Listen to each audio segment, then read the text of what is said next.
자, 안녕하십니까.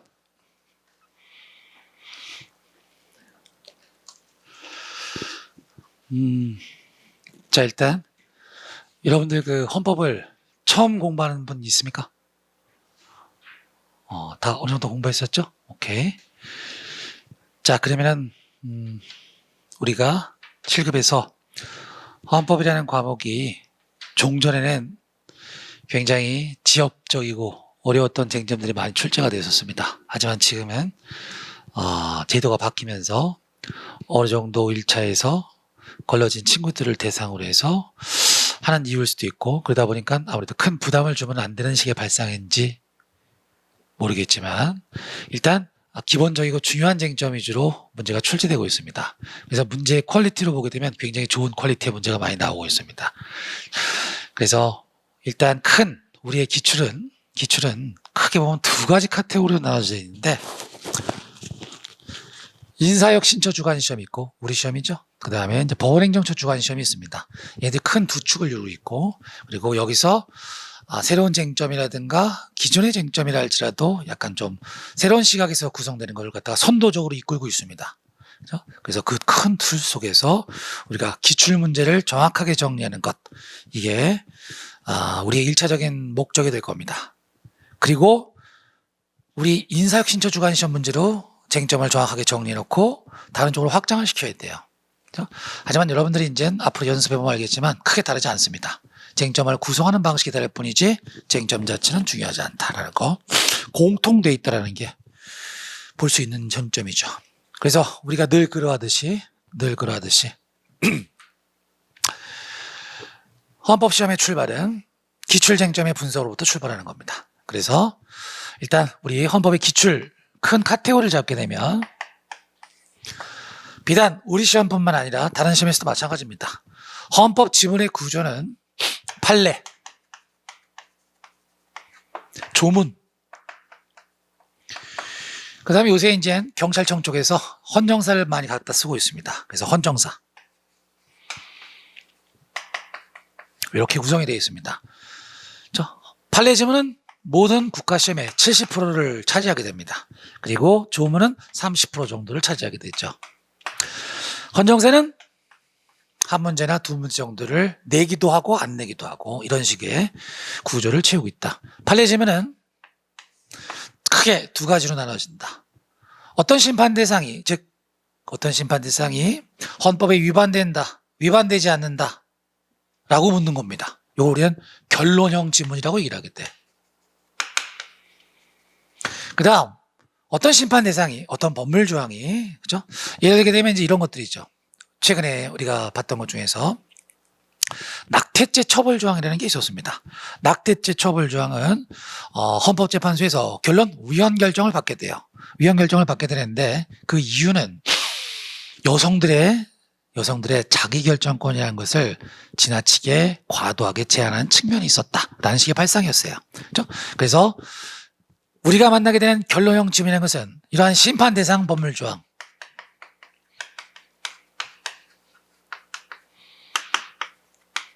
선생님 갑자기 조항은 뭔 소리입니까?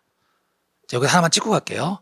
우리 헌법재판소가 주로 통제의 대상으로 삼아서 판례로 제끼게 되는 것들은 모든 공권력 재행 중에서 국회가 만든 법률 작용이 대다수를 차지하게 됩니다. 이게 무슨 소리입니까?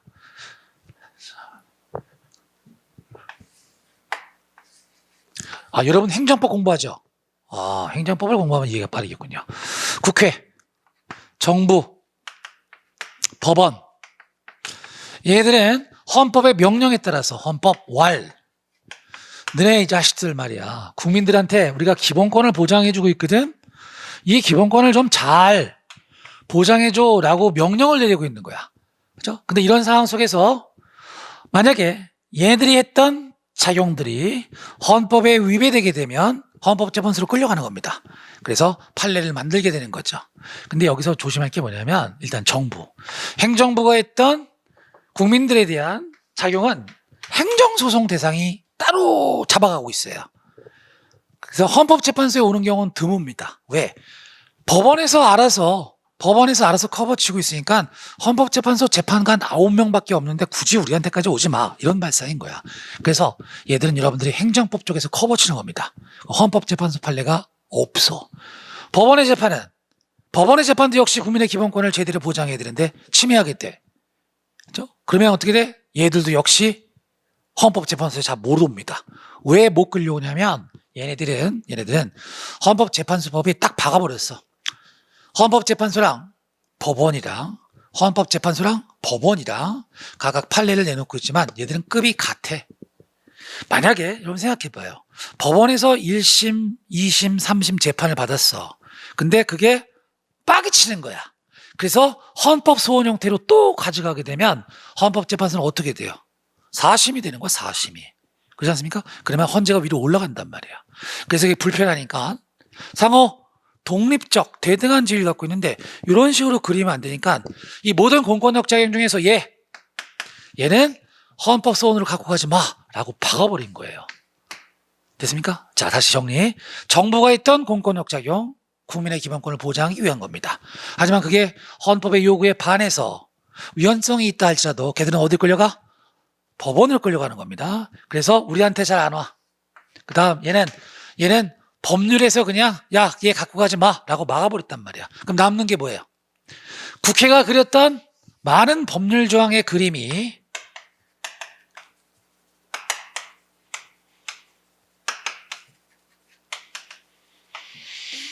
헌법상 요구를 잘 충족 못 시킨 거지. 그래서 헌법재판소에 끌려와서 우리가 판례로 만나게 되는 겁니다. 말되죠? 그래서 우리의 심판 대상은 대다수의 게 뭐야? 이거야. 심판 대상 법률 조항이 되는 겁니다. 저게 뭐야? 자기 낙태죄 처벌 조항이라는 걸 만났던 것이죠. 요게 결론 뭐야? 위헌이야, 위헌. 그래서 심판 대상 조항에서 지금 헌재에 끌려왔던 국회가 만든 작용이 설명이 되는 거지. 막 이렇게 원래 자연적 분만기에 앞서갖고 인위적으로 태아를 배출케해서 그걸 갖다가 사망에 이르거나 하는 게 걸렸어? 그러면 처벌하는 형법 조항이 있어. 이게 자기 낙태죄 처벌 조항이죠. 이런 식으로 심판 대상 조항을 막 설명해 준단 말이야. 그리고 그게 합헌이게 위헌이게 라고 물어본단 말이죠. 이게 70%의 지문이에요. 그래서 우리는 처음에는 이제 기본권론부터 나가게 될 텐데 이론적인 내용이 나옵니다. 그리고 뒤에 가서 이제 판례를 만나게 된단 말이죠. 벌써 빠른 사람들은 알아. 우리 시험 문제 중에서 70% 정도를 일단 먹고 들어가기 위해서 뭐야? 어떤 사건이 합헌이다, 위헌이다. 이것만 잘 골라낼 수 있어도 된다는 얘기죠. 근데 요게 이제 심판 대상 조항이 우리가 듣도 보도 못한 법률 조항을 많이 물어본단 말이죠.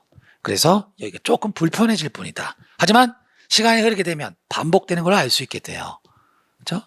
그래서 앞에 이거 행복추구권 쪽에서 검토했던 판례인데 뒤에 가면 직업해제에서 또 나오네 이런 식으로 여러 가지 관점에서 계속 돌려먹는단 말이죠. 그래서 처음에는 판례가 부대낀다. 하지만 나중에는 굉장히 쉽다는 것을 느끼게 될 거예요. 오케이? 그래서 대다수의 지문이 뭐다? 결론형 지문이야. 이게 그 70%의 판례 지문 중에서 역시 또 70%를 차지하게 됩니다. 그렇죠? 오케이. 그 다음 이유형 지문. 이유형이라는 것은 아까 선생님이 잠깐 얘기했던 것처럼 여러분 생각해봐. 자기 낙태죄 처벌 조항이 왜 위헌이지? 여성의 자기결정권, 즉 낙태의 자유라는 게 있는데 그걸 갖다가 필요 이상으로 규제했다는 얘기예요. 살짝만 들어보세요. 굉장히 중요한 판례니까. 여러분 생각해봐요. 이 태아의 생명을 갖다가 보호하기 위해서 여자들이 낙태라는 걸 처벌하는 거야. 그죠? 근데 임신의 초반기 있죠. 임신의 초반기는 태아들이 독자적 생존 능력이 있었을까? 별로 없습니다. 그때는 그러면 여성의 자기결정권을 조금 더 우수해주고 애들의 생명권은 뭐 중요하지만 그렇죠? 여성을 위해서 어느 정도 양보시킬 수 있다는 얘기야. 그리고 후반기로 갈수록 태아의 독자적 생존 능력은 늘어납니다. 그러면 여성의 자기결정은 좀 줄어들어야겠지. 그러면 지금 심판 대상은 얘는 어떻게 하고 있냐면 임신 전 기간에 걸쳐서 이것 가리지 않고 필요 이상의 규제를 썼던 거야. 이걸 우리 멋있게 뭐라고 하냐면 지나치다라고 얘기하는 거죠. 이걸 법적 용어로 바꾸면 과잉금지 원칙에 위배된다는 얘기를 하는 거죠. 이처럼 얘가 위헌 결정 나게 됐던 이유를 갖다가 과잉금지 원칙이나 명확성 원칙이나 법률 유보 원칙이라든가 라는 식의 각종 헌법상 제시되는 원칙이 있단 말이야. 그렇죠? 이런 것들을 하나하나씩 검토하면서 약 7, 8페이지에 거쳐갖고 얘는 한 문장이지만 얘는 7, 8페이지에 걸쳐갖고 되게 구구절절 설명해 준단 말이죠. 하나하나씩 찝으면서. 그래서 여기에 위배됐기 때문에 위헌이라는 거예요. 그래서 여기서 방금 선생님이 얘기했던 거. 그렇죠? 임신 전 기간에 걸쳐서 낙태를 금지하고 처벌하는 것은 과잉금지 원칙에 위배된다라는 식으로 문장을 구성하는 거예요. 그렇죠? 요게 이유형 지문이 되는 거죠. 요거는 30%의 정도를 차지하게 됩니다. 여기 어려워 쉬워. 여기는 좀 어렵습니다. 그렇죠? 그래서 우리가 앞에서 이론 배울 때 좀 약간 살짝 봐둬야 돼. 왜? 적어도 내용은 바뀔 거지만 그 바구니는 흔들리지 않거든. 그래서 요 이유형 지문은 굉장히 다양한 이론과 그렇죠? 논리 비슷한 말이지만 판례 이론과 판례 논리를 여기서 잡아내게 된단 말이죠. 그래서 약간 좀 복잡해. 그렇죠? 하지만 여기는 이 결론이 흔들리지 않으면 유추해낼 수 있습니다. 자, 그래서 최대한 결론에다 몰빵해서 정리해두고 그 다음 그걸 흔들리지 않은 상태에서 우리가 배웠던 이론을 갖고 그러면 요거는 침해 최소 원칙 위배되겠네라는 것을 유추해낼 수 있으면 돼. 물론 개별적으로 확인하기도 하지만 그 많은 판례를 일일이 다 확인할 수는 없습니다. 그렇기 때문에 중요 판례들은 여기도 검토하지만 이게 제일 중요하다라는 것. 그리고 여기는 너무 지금 당장은 신경 쓸 필요는 없다. 우리가 계속 반복해 가면서 살을 붙이게 될 것이다 라는 것이죠. 오케이? 조문지문. 조문지문은 헌법 조문과 법률로 두 가지로 나눠져 있는데 밑에 애들은 우리 헌법은 보지 않습니다. 여러분 다른 법에서는 법률 말고 법률 밑에 뭐가 있죠? 법률 밑에 법규명령이라든가 대통령령, 총리령, 부령 이렇게 보는 것들이 있잖아요. 그런 것들을 여러분들은 만나게 될 겁니다. 하지만 우리는 헌법은 법률까지만 검토합니다. 그래서 우리가 만나게 되는 조문지문은 헌법 또는 법률 조문이 되는 거죠. 얘는 여기가 제일 어려운 부분이야. 그렇죠? 어렵. 왜냐하면 조문 내용은 간단합니다. 하지만 이걸 시험 문제로 출제할 때는 굉장히 야비하게 꼰단 말이죠. 조사나 숫자 3을 2로 꼰다거나 이런 식으로 낸단 말이에요. 이거는 이해했다고 해서 맞출 수 있는 문제가 아닙니다. 어떻게 돼? 이해를 기반으로 해서 암기를 해야 돼. 물론 그냥 기계적 암기에서는 좀 부족합니다. 왜냐하면 나중에 헷갈리게 돼. 결국 조문의 해석론을 바탕으로 해서 이게 어떤 의미였다, 어떤 제도의 취지다 이런 걸 바탕으로 해서 그 숫자를 만나게 되고 그리고 그걸 외워야 돼요. 결국엔 결국엔 외워야 돼요. 그렇죠? 그래서 여기는 암기의 대상 영역이기 때문에 좀 쉽지 않다라는 것이죠. 오케이? 그래서 여기서 여러분들의 합격 여부가 처음에는 얘가 발목을 잡지만 나중에는 결국엔 얘의 문제로 귀일된다. 모든 법학 문제가 그러하듯이 헌법도 판례로부터 출발해서 조문으로 끝난다라는 말을 갖다가 우리 만나게 되는 거죠. 오케이? 그래서 여기 헌정사 같은 경우에는 개별적으로 중간중간 넣어놓고 헌정사에서 욕심내면 안 됩니다. 헌정사. 예를 들게 되면 우리가 헌정사에서 선생님 조금 전에 수업했던 것 중에서 여러분 혹시 감사원이라는 단어 들어봤죠? 감사원. 감사원이라는 것은 국가가 돈을 썼던 결산을 심사하고 회계를 검사하고 공무원들의 직무를 감찰하는 곳입니다. 이게 헌법에 언제 처음 들어오게 되냐면 헌법 처음 들어오게 되면 30대 처음 들어오게 돼요. 그럼 선생님 건국헌법 때는 이 국가기관이 돈 쓰는 거 검사하는 기관 없었습니까? 있었지. 그렇죠? 심계원이라는 애가 있었고 그 다음에 감찰위원회라는 게 따로 있었단 말이에요. 그 두 가지가 3공화국 때 합쳐져서 감사원으로 바뀌게 되는 것이죠. 오케이? 이렇게 흘러간단 말이야. 그렇죠? 이런 상태 속에서 개별 세부적인 쟁점이 나오게 됩니다. 그렇죠? 선생님, 그러면 선관위는 어떻게 되나요? 선관위는 어떻게 되나요? 혹시 감사원과 선관위를 비교했을 땐 역사가 어떻게 달라지나요? 또는 감사원이 30 때 들어왔으면 그 이후에는 토시 하나 안 바뀌고 그대로 존재하나요? 이런 걸 공부하면 안 돼요. 두 지점만 기억하면 돼. 건국 감사원이 지금 하는 일을 심계원과 감찰위원회에서 했다. 끝. 그 다음 30대 감사원을 합쳐진다. 끝. 이렇게 박아놓고 이게 흔들리지 말고 문제를 통해서 확인해야지 비교해서 우리가 국사 공부하듯이 역사적인 큰 흐름 속에서 이렇게 하게 되면 헌정사는 역사적 사건하고 이 괴리가 조금 있거든. 그냥 숫자 자체를 제도 자체를 외워야 되기 때문에 힘들어져요. 또 다른 우리의 발목을 잡는 과목이 돼버린단 말이야. 그래서 헌정사는 선생님이 말하는 부분만 대신 정확하고 선명하게 암기해 놓고 반복시켜줘야 돼요. 이런 식의 접근이 필요하다. 따라서 우리는 헌법학을 공부하는 게 아니라 헌법 수험을 위해서 준비하는 거기 때문에 수험에 적합하게 어디로부터 출발해? 여기로부터 출발해야죠. 판례의 대다수는 어디에 박혀 있을까요? 헌법의 덩어리는 크게 세 덩어리로 되어 있어. 헌법의 덩어리는 크게 세 덩어리. 첫 번째, 헌법 총론, 기본권론, 통치구조론. 크게 세 덩어리로 이루어져 있습니다. 헌법 총론에는 모든 법의 각 측에서 얘기해야 될 것을 일반화시켜서 중요한 적을 이론적으로 정돈해 놓은대요. 그렇죠? 그래서 헌법 총론에도 역시 헌법에서 기본적 사항이 들어가 있습니다. 그래서 국가를 규제하고 있는 국가의 기본법인 헌법, 국가에서 필요한 기본적 요소를 쫙 쌓아놨겠죠.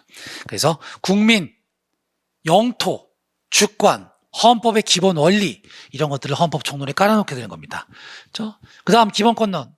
헌법의 핵심은 바로 기본권입니다. 그렇죠? 국가의 존재 이유가 뭐지? 국가의 존재 이유는 구성원인 국민들의 기본권을 최대한 보장해 주기 위한 겁니다.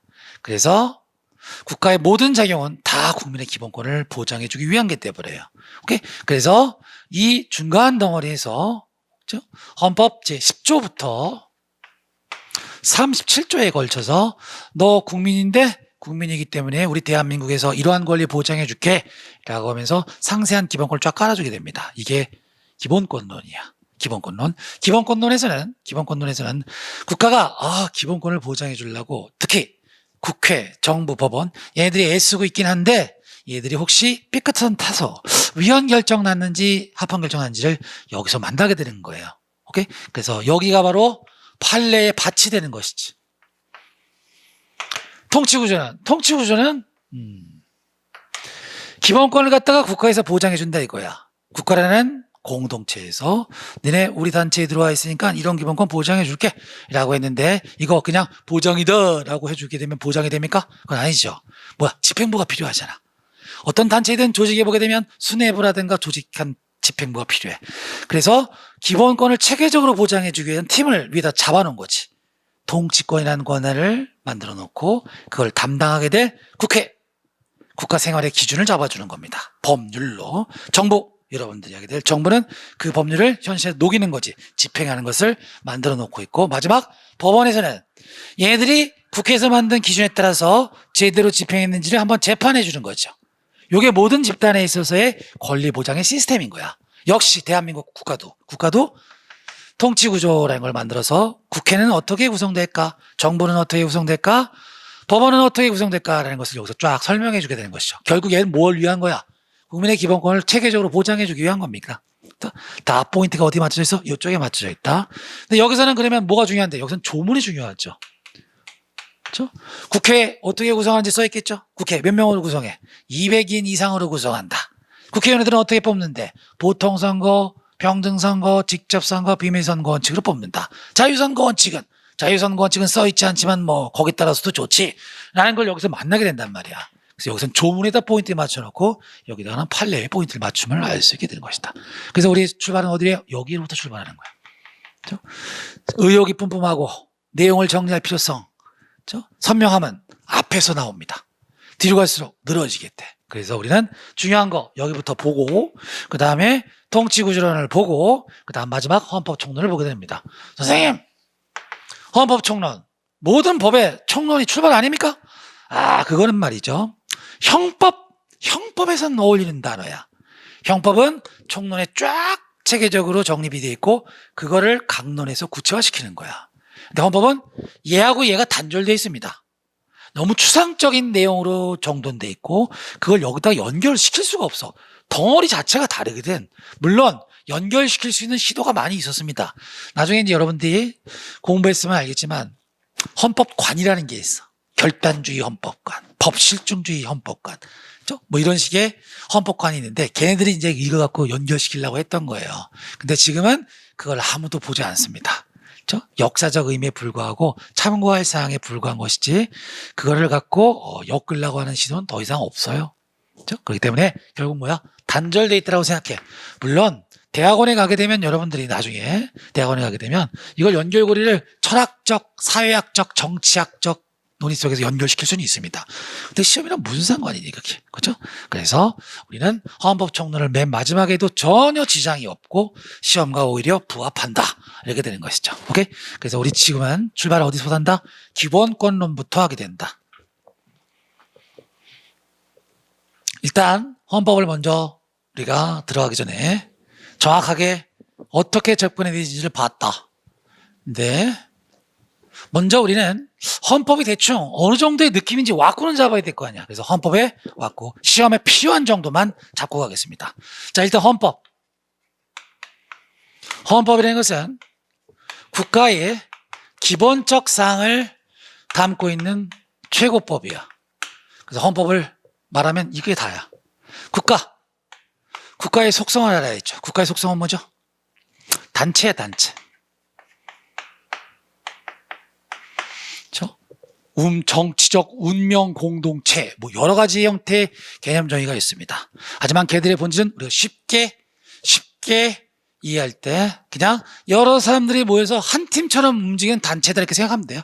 그래서 국가는 단체다. 끝. 그러면 단체의 기본적 사항을 헌법에다 박아놨겠네? 국가의 기본법이 헌법이니까. 그래서 생각해봐. 단체의 기본적 사항이 뭐겠습니까? 단체라는 게 한 팀이 만들어지려면 뭐가 제일 먼저 필요해요? 구성원이 필요하지. 그렇죠? 그래서 구성원. 국가의 구성원을 우리 뭐라고 부르죠? 국민이라고 부르는 거죠. 그래서 첫 번째 국민으로부터 출발하는 거야. 국민이 되는 요건을 갖다가 헌법에서 깔아놨겠죠? 그 다음 구성만 있으면 돼? 아니죠. 뭐가 있어야 돼? 영역이 있어야죠. 그래서 영토 조항과 영해, 영공 이런 것들이 뭔지가 여기 나와 있을 거예요. 그렇죠? 그 다음 일정한 지역을 기반으로 해서 어떤 애들을 모아가지고 한 팀처럼 묶어놨다면 얘들이 한 팀이냐 아니냐라는 것은 단체냐 아니냐라는 말이고 단체냐 아니냐라는 것을 결정하게 되는 건 뭐냐면 얘들이 한 몸처럼 단일된 의사결정을 내릴 수 있냐의 문제인 거예요. 무슨 소리인지 알겠습니까? 자기들끼리 모여있는데 지 생각대로 살아가고 있어. 지 말 다 하고 있어. 이거는 단체라고 부를 수가 없게 되는 거지. 이거는 그냥 모임이야, 모임. 오케이? 근데 단체라고 부르려면 뭐가 필요해? 하나의 단일된 의사결정을 내릴 수 있어야 돼. 그걸 내릴 수 있게끔 가능한 최고 권력이라는 게 있죠. 그게 뭐지? 국가단체에서 최고 의사결정권을 그걸 주권이라고 이러는 거죠. 그렇죠? 그래서 국민주권, 국민이 주인공이고 최고 결정권을 갖게 된다라는 이 주권이라는 게 나오게 되는 거죠. 이게 국가의 기본적인 구성 요건이에요. 그렇죠?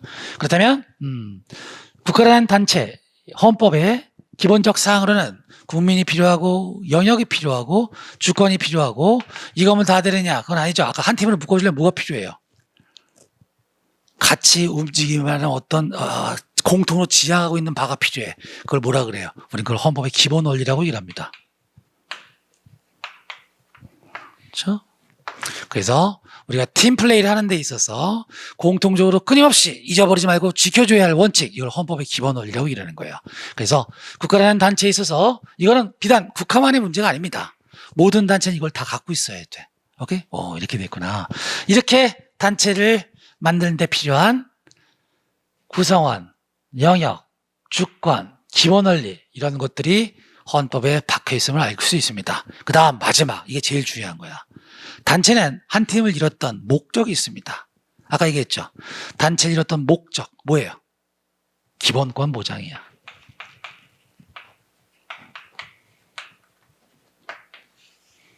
목적이죠.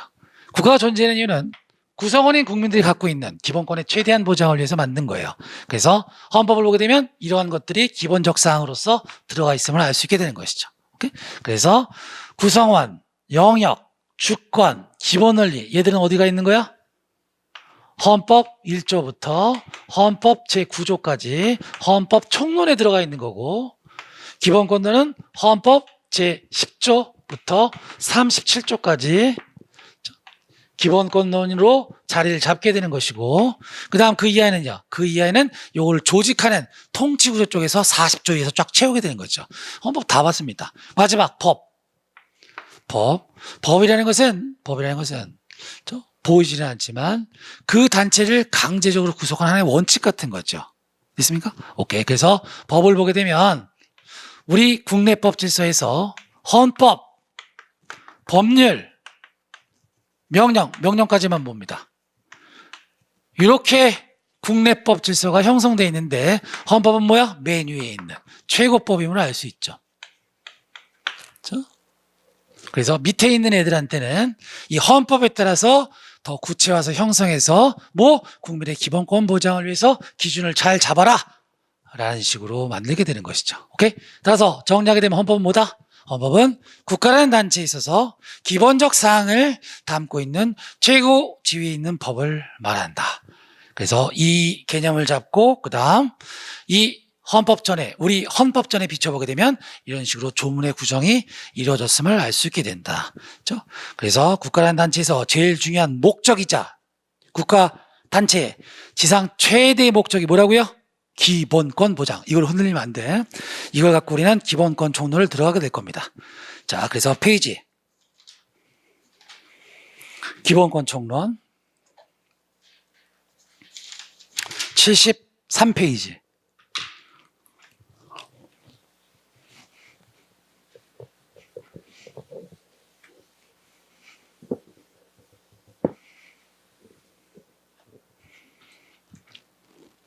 기본권론. 자, 이 그림을 우리는 계속 그리게 될 겁니다.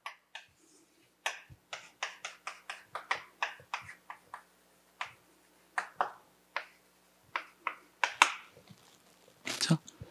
그래서 헌법은 누구에 대한 명령이냐면, 헌법은 마치 여러분 민법은, 형법은 누구에 대한 명령이죠? 거기 써 있는 대로 애들한테 살라거나 하거나 그렇게 행해라고 요구하는 거잖아. 자, 민법은 국민들에 대한 요구입니다. 너 옆에 있는 애들한테 돈 꾸잖아. 그럼 반드시 갚기로 한 날 갚아야 돼. 만약에 안 갚으면 손해배상해 줘야 한다. 라는 식. 즉 민법은 국민에 대한 관계에서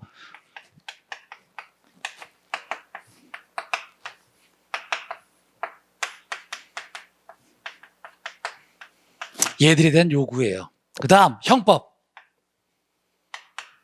형법도 똑같이 법으로서 국민에 대한 관계에서 너 자식아 얘들 사람 죽이면 안 돼, 돈 뺏으면 안 돼 라는 명령을 해놓고 있는 겁니다. 그리고 국가기관에 대해서도 형법은 너 애들이 사람 죽이고 뺏고 때리고 이질하잖아, 그러면 갖다 깜빵에 가둬 라는 식으로 명령을 담아놓고 있는 거죠. 헌법도 법입니까? 당연히 법이죠. 헌법도 역시 누구에 대해서 명령을 내리고 있는 거죠? 얘에 대해서 명령을 내리고 있는 거야. 그렇죠? 국가기관한테 너 자식아 국민들의 기본권 최대한 보장해주라 라는 명령을 내리고 있는 거죠. 그래서 헌법의 1차적 수범자는 모든 헌법에 나와 있는 단어들은 국가기관에 대한 명령으로 이렇게 환원해서 봐야 돼. 이해됐습니까? 오케이. 그래. 국가기관 하게 되면 우리는 늘 이 세 단어를 붙여줘야 돼요. 국회, 정부, 법원. 따라서 헌법은 국가기관에 대해서, 즉 국회에 대해서 너 법률 만드는 놈이지, 정부 법률 집행하는 놈이지, 법원 법률 갖고 재판하는 놈들이지, 니들 말이야 국민들의 기본권 최대한 보장할 수 있도록 해라 라는 명령으로 간단하게 얘기할 수 있게 되는 것이죠. 오케이? 그러면 국가기관에 대한 명령으로서 국가기관이 뭘 하라고? 국민이 갖고 있는 기본권을 최대한 보장해 줘야 한다 라는 식으로 말이 정립이 되는 것이죠. 말되죠? 이런 상태 속에서 여기부터 보겠습니다. 기본권이라는 것은 개념. 국민이라면, 대한민국 국민이라면, 구성원이라면 기본적으로 부여받게 되는, 당연히 주어지게 되는 권리를 기본권이라고 얘기하는 겁니다. 요 권리 개념을 이해하기 위해서는 이 앞에 있는 인권이라는 개념을 먼저 알아야 돼. 인권은 말을 풀어볼까? 인간이라면 하늘로 부여받았던 당연히 누리게 될 권리라는 게 있어. 인권. 그중에서 대한민국이라는 팀을 짜면서 우리나라 헌법에다가 중요한 사항을 갖다 박아놨지. 그게 뭐야? 인권 가운데 우리가 좋아서 박아놓은 것을 기본권이라고 얘기하는 겁니다. 오케이? 헌법 전, 헌법 앞의 문제입니다. 그 다음 헌법을 만들면서 기본권을 갖다 받게 되었다. 이렇게 된 거죠. 오케이? 그래서 개념 1번 인권과 기본권의 개념. 인권이라면 말을 풀어서 인간이라면 당연히 누르든지 누릴 수 있는 권리를 말한다. 기본권은 그 가운데서 많이 뽑아다가 헌법에다 박아둔 것을 기본권이라고 얘기한다. 기본권의 개념을 봤습니다. 오케이. 자, 시험은 그럼 어디서 나오는데 2번으로 갑니다. 밑에 건 볼 필요 없고요. 기본권의 성질을 보겠습니다.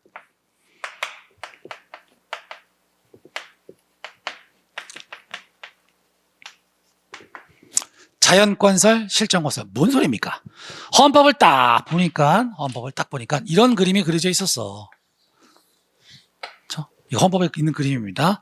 그래서 헌법에 10조부터 37조까지 기본권이라는 권리를 박아놓고 있는데 혹시 이 권리가 원래 뭔가 있었던 국가를 떠나서 국가라는 말을 대한민국 국민이라는 말을 싹 지우면 뭐가 남아? 인간이 남잖아.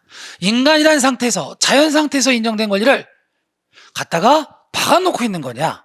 아니면 이 기본권이라는 것은 원래 있던 걸 확인한 게 아니라 얘들은 이 헌법에 의해서 비로소 창설된 권리냐? 이 두 가지 관점이 있죠. 아무튼 헌법에 써있는 기본권이라는 단어를 바라보는 관점에는 자연 상태에서 인정된 권리를 재확인하고 있다고 바라보는 관점. 실정건설의 입장은 헌법에 의해서 비로소 찬설시킨, 비로소 만들어낸 권리라고 읽어야 되느냐의 관점. 이거를 창설이라고 얘기하는 겁니다. 말 돼요? 오케이. 그래서 기본권이라는 바라보는 관점 2개. 자연건설. 원래 있었던 거를 헌법은 재확인하고 있는 것에 불과하다. 두 번째. 뭔 개소리냐. 원래 뭐가 있었는데. 그렇죠? 불확실한 얘기하지 마라. 법에 써있기 때문에 비로소 탄생돼버린 권리다. 창설. 한 문제. 자연건설, 창설, X. 실정건설, 재확인, X. 이렇게 되는 거죠. 요거 우리 시험에 자주 나왔던 쟁점입니다. 한동안 잘 안 나왔습니다. 오케이, 끝. 기본권의 성질, 가, 자연건설, 의. 헌법상 기본권은 천부적 하늘이 부여한 자연상태에서 인정된 권리를, 인권을 재확인 동그라미. 재확인한 것에 불과하다. 2번 실정법상 근거 별표. 여기서 이제 한 문제가 나오는 거야. 왜 이렇게 봐야 되는지 라고 물어봤습니다. 그랬더니 얘들이 야 헌법 펴봐 임마.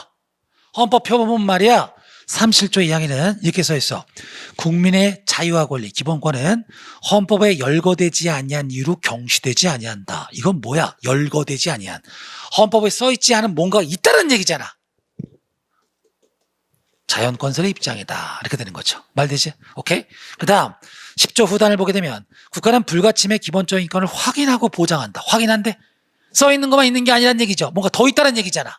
확인. 역시 자연건설의 입장이다. 마지막 기본권의 본질적 내용을 침해할 수 없다. 본질적 내용? 야 기본권이라는 것 이외에 딴 뭔가 엑기스 같은 게 따로 있나 보지?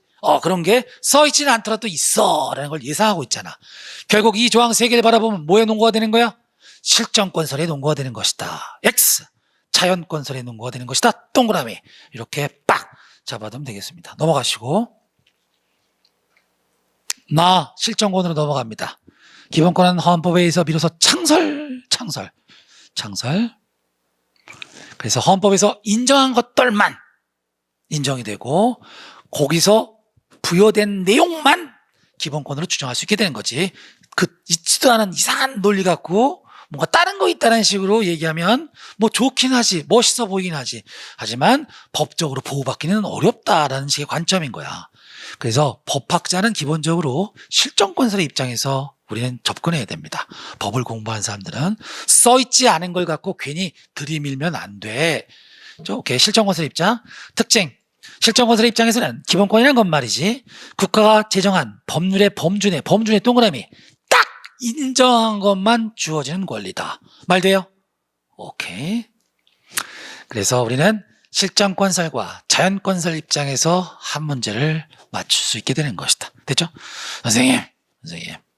헌법은 여러분 이미 공부해봤던 친구들도 있지만 어떤 느낌이 들어요? 굉장히 추상적이고 광범위해. 그럴 수밖에 없어. 왜? 국가의 기본적 사항만 정해놓고 있는 거거든. 이걸 멋있게 뭐라고 하냐면 골격입법, 대강입법이라고 일하는 거야. 얘네들이 130개야 헌법이. 그거 갖고 일일이 국가생활의 기준 너 이렇게 생활이 돼 저렇게 생활이 이걸 다 쓸 수가 없잖아. 기본적인 큰 얼개만 그려준 거야. 그렇기 때문에 헌법은 추상적이고 광범위할 수밖에 없습니다. 선생님 추상적이고 광범위하면 객관식 시험을 볼 때 어떡합니까? 내용은 추상적이고 광범위하고 그렇지만 객관식 문제는 다른 시험하고 똑같습니다. 객관식 문제는 선명하지 않으면 맞출 수가 없어. 불명확한 거, 폭넓은 이해, 광범위한 이해 개나 줘버려. 그렇게 해서 객관식을 맞출 수가 없습니다. 근데 헌법은 선생님 추상적이고 광범위하다면서요. 그렇지. 하지만 객관식을 위해서는 우리는 어떻게 해야 돼? 다른 법 공부하듯이 공부해야 돼. 선명하고 얄팍하고 날카롭게 공부해야 돼. 그래서 어떤 쟁점이 나와도 끄떡끄떡거리는데 그치면 안 돼. 이게 어떻게 지문화될 건지를 늘 염두에 두면서 봐야 돼. 그렇죠? 그래서 시험에 적합하게 난 이 문장을 볼 게다. 이걸 게을리하면 안 돼. 그래서 선생님이 이제 수업하면서 계속 지나가면서 이 키워드나 중요 쟁점을 찝을 거야. 그리고 여러분들한테 즉각적으로 물어볼 겁니다. 어느 정도의 이해. 그렇죠? 그럼 여러분들은 틀리든 맞든 답을 내놔야 돼. 두 번째 뭐냐? 즉각적 답을 내놓는 방법을 취해야 돼. 즉 첫 번째 뭐야? 선명해야 돼. 두 번째 즉각적인 질문에 대한 답이 나오는 버릇이 들어야 돼. 그렇지 않잖아? 그러면 내가 이제 이런 거지. 선생님이 이제 수업 끝난 다음에 이제 가끔 이제 물어봐 학생들한테. 야 자연건설 생각나는 대로 얘기해봐. 그러면 자연건설이요. 재확인이요. 이렇게 다 오는 애들이 있어. 그죠? 창설이요. 창설 X요. 이렇게 나온단 말이야. 그죠? 근데 어떤 애들은 자연건설 입장에서 보면 원래 있었던 자연 상태에서 인정된 권리가 헌법에 의해서 확인된 것이고 재확인이고요. 창설 아닙니다. 이지랄하는 애들 있다면 이거 안 돼. 그죠? 틀리든 맞든 어떤 단서가 주어졌을 때 곧바로 즉각적 대답을 나눌 수 있는 그런 식의 생활 습관이나 공부하는 접근이 필요합니다. 그죠? 그래서 틀려도 상관없으니까 뭐야? 곧바로 대답을 내놓는 연습을 해야지.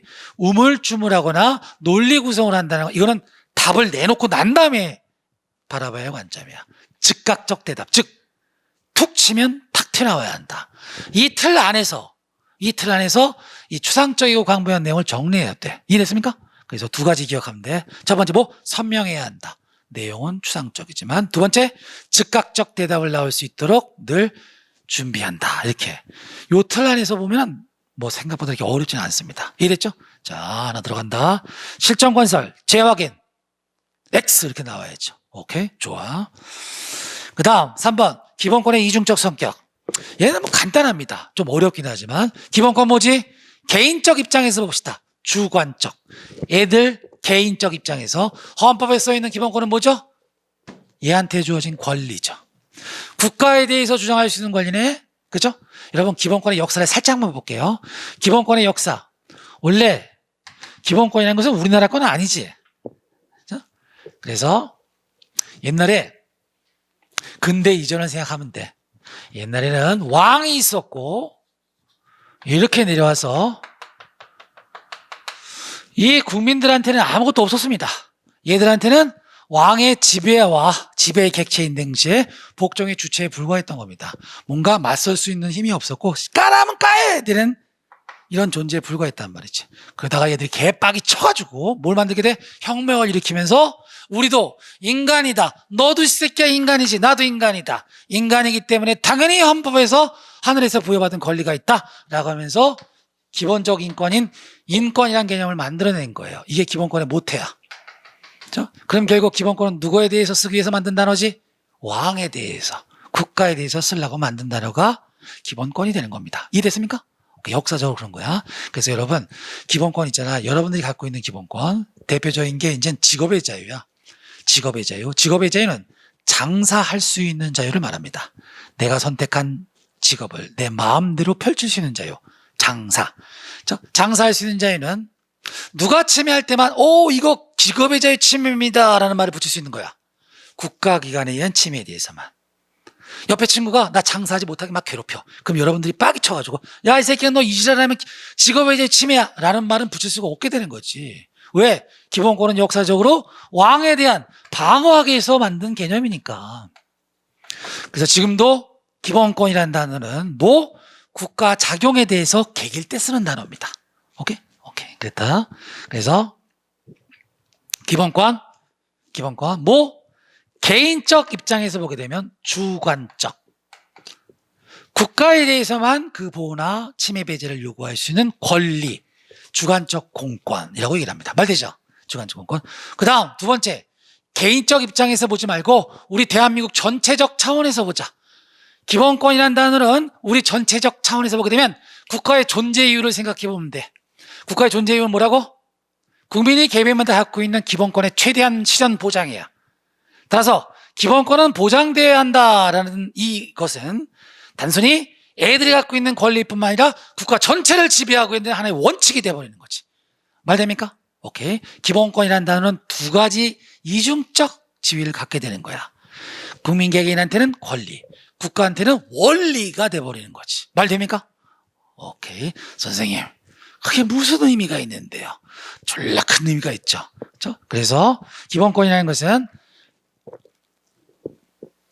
주관적 권리로서의 보장뿐만 아니라 국가 전체를 지배하고 있는 하나의 객관적 원칙이 돼버려. 이걸 멋있게 우리는 국가 전체를 지배하고 있는 가치 질서라고 얘기를 하죠. 이거 말 됩니까? 이거 생각하면 돼. 국가의 존재 이유, 국가가 늘 존재의 대를 지켜야 할 원칙, 그게 뭐야? 국민의 기본권 최대 보장.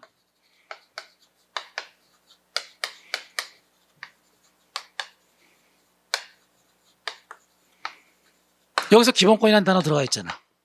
국민들한테는 권리로서의 기본권, 국가한테는 존재 이유로서의 기본권이 되는 거야. 그래서 기본권이라는 단어는 우리 국가 전체를 지배하고 있는 하나의 원칙으로서도 소스가 되는 것이죠. 이렇게 하게 되면 기본권은 얘네 둘 간의 관계에서만 개인적으로만 문제되는 게 아니라 국가 전체를 지배하고 있는 하나의 원칙이 되어버리는 겁니다. 말 돼? 그렇게 되면 이게 확장이 되는 거지.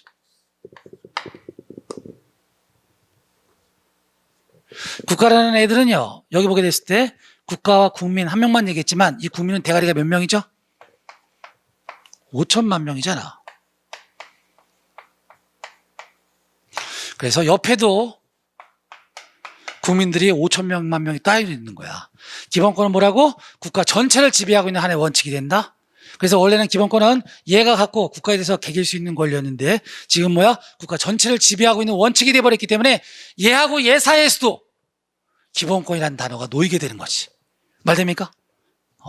그래서 요걸 우리는 기본권의 대사인적 효력이라고 얘기를 하게 돼요.